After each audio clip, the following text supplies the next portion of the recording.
Now let's talk about the functionality of starches.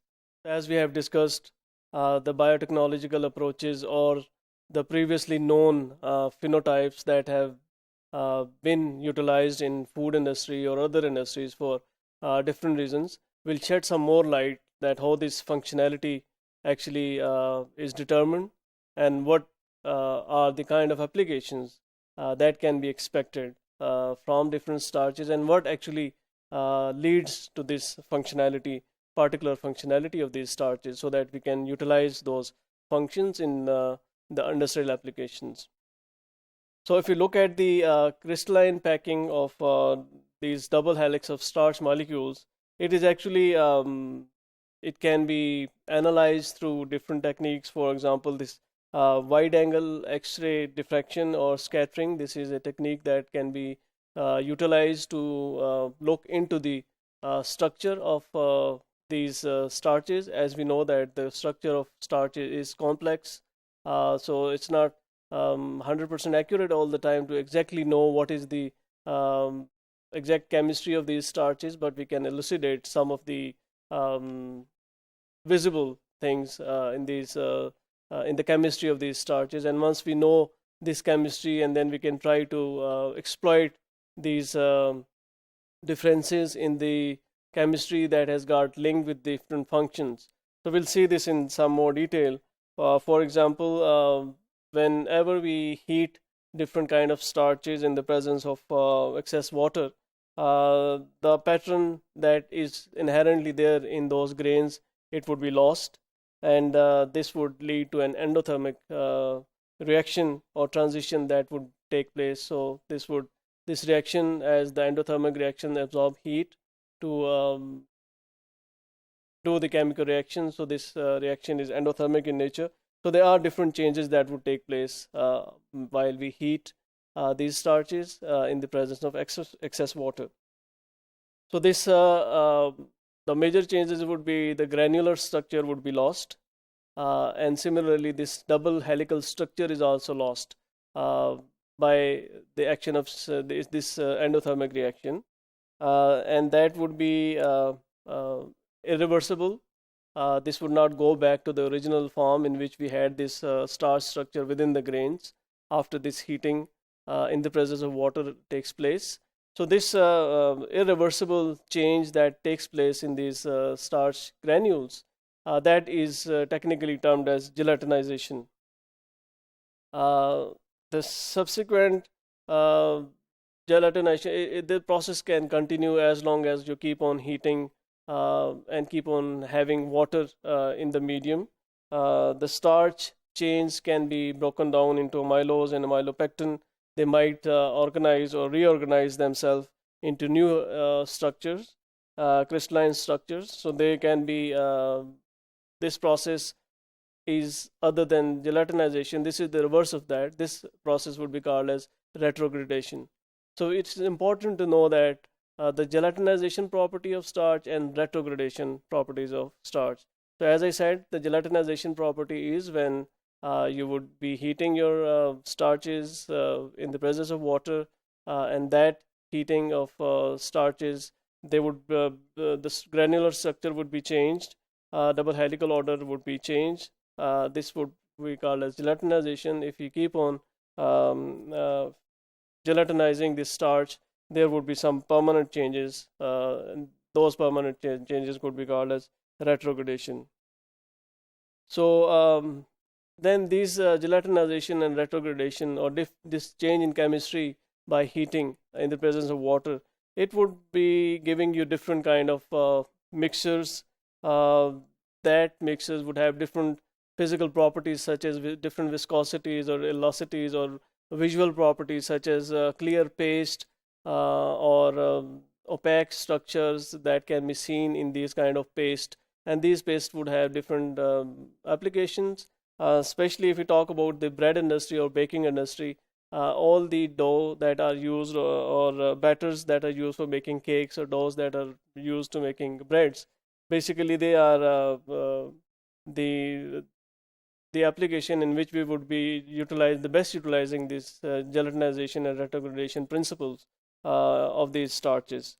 So if we heat these starch granule initially swell 30 times its original size by absorbing maximum amount of water. So this process can be reversed initially. Only this reversal is again dependent upon temperature. If the temperature and pressure is not up to a certain limit, these processes can be reversed. But there are certain temperatures and time at which there would be an irreversible reaction that would take place, and those changes would not be reversed. So there is always a critical temperature as well as pressure that would be um, all the time fixed for certain kind of starches, at which temperature and pressure they have this change of the pattern or change of the structure that is reversible or irreversible.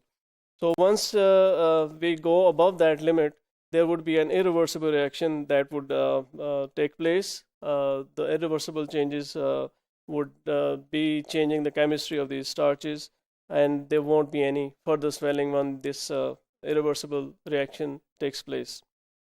So if you keep on heating these food or heating these starch, say mixers, and if you keep on applying shear forces as well, these granules that have been swollen by excess absorption of water, they have really swollen at this stage, but then they can collapse and they can become very much unorganized, and these unorganized molecules would have different physical properties.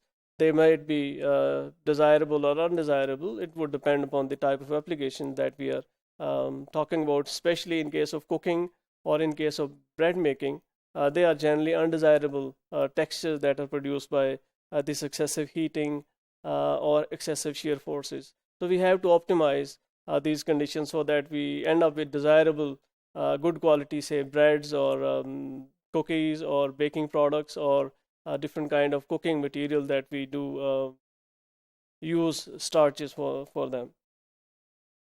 So there would be thickening effect that would be changing the texture and structure of many food, as I said. In functional terms, this is all called as this swelling is called as gelatinization, as we earlier said.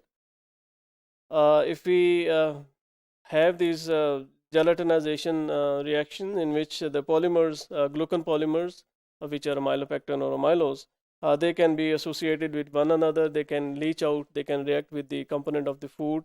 The amylose would be leaching first, and the amylopectin do not normally leach for a long time. So you would be having at initial stages more amylose leaching out of these matrix of starch that would be reacting with the component of the food, and that would affect the texture or the properties of these starch paste.